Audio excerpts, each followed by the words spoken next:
నమస్తే.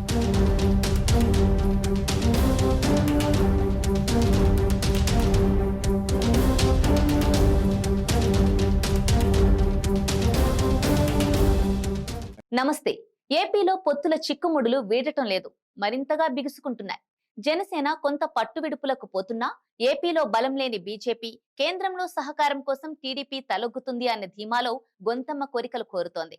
పొత్తు వ్యవహారం, సీట్ల సర్దుబాటుపై ఢిల్లీ పెద్దల స్థాయిలో తర్జనభర్జనలు సాగుతుండగా క్రింది స్థాయి నేతలు మాత్రం ఇష్టానుసారం వ్యాఖ్యలు చేస్తున్నారు.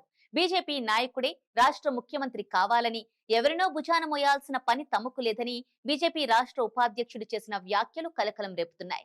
గతంలో చంద్రబాబు బలమైన వ్యక్తే కావచ్చు, కానీ 2014లో ఉన్న పరిస్థితులు ఇప్పుడు లేవన్నారు. ఎవరి అపాయింట్మెంట్ కోసం ఎవరు పాకులాడుతున్నారో గమనించాలన్నారు. ఏపీలో మాకు శక్తి లేకపోతే పొత్తు కోసం ఎందుకు వెంపర్లాడుతున్నారని విష్ణువర్ధన్ రెడ్డి ప్రశ్నించారు. విష్ణువర్ధన్ రెడ్డి వ్యాఖ్యలు ఇప్పుడు హాట్ టాపిక్ గా మారాయి. విష్ణువర్ధన్ రెడ్డి వ్యాఖ్యలపై తెలుగుదేశం నేతలు సైతం మండిపడుతున్నారు. వారి బలమెంత అన్నది చూసుకోకుండా ఇష్టానుసారం వ్యాఖ్యలు చేయడం తగదన్నారు.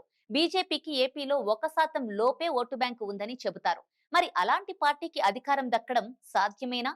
ముఖ్యమంత్రి పీఠం ఇవ్వడం సమంజసమేనా అనేది కీలక ప్రశ్న. అయితే ఎక్కడా కూడా 1% ఓటు బ్యాంకు ఉన్న పార్టీలకు ఎంత పొత్తు ఉన్నప్పటికీ రాజకీయ పార్టీలు సీఎం పీఠాన్ని అప్పగించవు.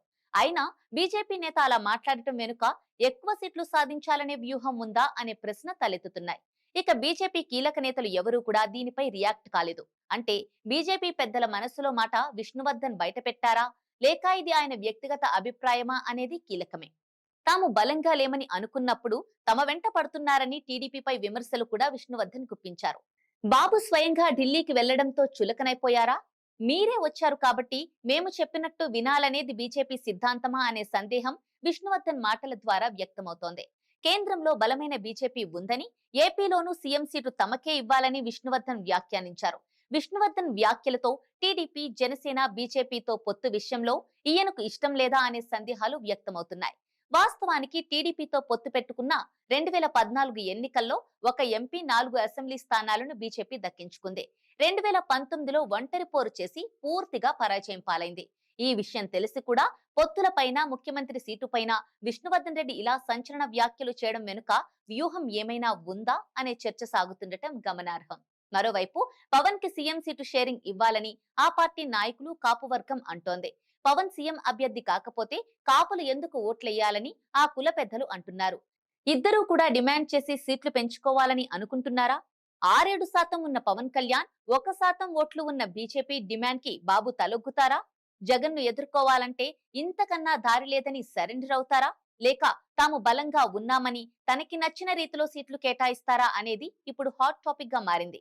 ఏదేమైనా రాబోయే రోజుల్లో పొత్తుల్లో సీఎం షేరింగ్ కూడా ఉంటుందా?